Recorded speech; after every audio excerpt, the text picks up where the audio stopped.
Kaunti ya Taita Taveta, kaunti ambayo idadi yake inaonekana kutoongezeka maradufu, kinyume na kaunti nyingine humu nchini.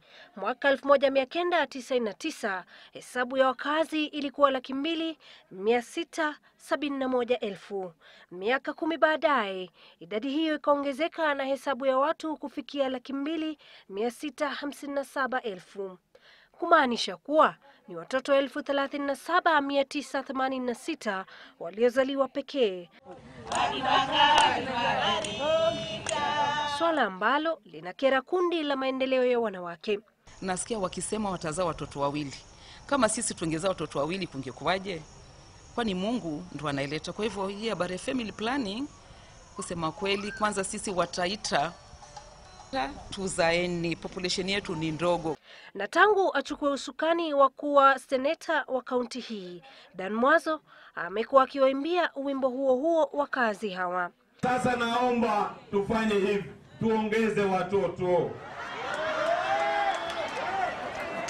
Naomba akina mama mtukubalie sisi tuoe wake wanne. Tuachieni kina mama, tuongeze mabibi na sisi tujaze dunia. Posa unapata mashamba yetu yako empty kwa sababu hatuzai, si ndio? Ukienda kwanza kuna mali kwingine, ukienda nursery schools unapata ziko karibu kufungwa. Hakuna watoto. Mmoja ni hiyo ambayo imesemwa na mheshimiwa.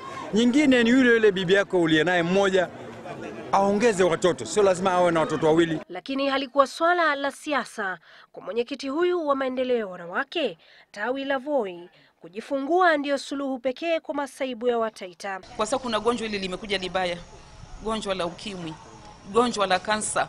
Tusipozaa kesho tutakuwa na kinani wa kutuzika. Vijana wadogo ndio wanatakikana kuwa kuzaa, wamekataa kuoa. Kazi ni kunywa pombe na bangi na wamepotea. Sasa nani population is lazima itakuwa kidogo. Ni kampeni ambayo huibuka katika kila mikutano eneo hili. Ninamuunga sana seneta wetu Dan Mwazo. Akienda kwenye mkutano anaambia kina mama, mbona sio ni mama na mimba hapa? Me I support him. Kina mama tuzae, kwani Mungu ndo analeta riziki. Swala linaloonekana kughadhabisha wanaume kutoka kaunti hii ya Taita Taveta na kuibua swali, kunani? Wao wenyewe kwanza, wao wenyewe hawazai, wao wenyewe wanazaa watoto wawili. Sasa nataka vipi sisi wananchi wa chini tuwe wanawake wawili ili tuwe na watoto wengi? Na wangu sikupanga.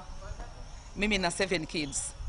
Wanawake nao wakiwarushia wanaume lawama. Kusaidiana na wamama, wameamua kuachia wamama watoto. Sasa ni mama na ameshindwa, badala ya kunywa dawa ili aweze kulea wale watoto wachache amepata. Kazi ziko wapi? Mashamba yenyewe yako wapi? Kwa hivyo lazima wewe mwenyewe ujiangalie na nyumba yako. Usiangalie nyumba ya mwenzako, uangalie nyumba yako.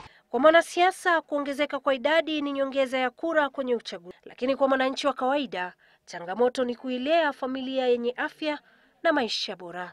Lulu Hassan, Citizen Nipashe.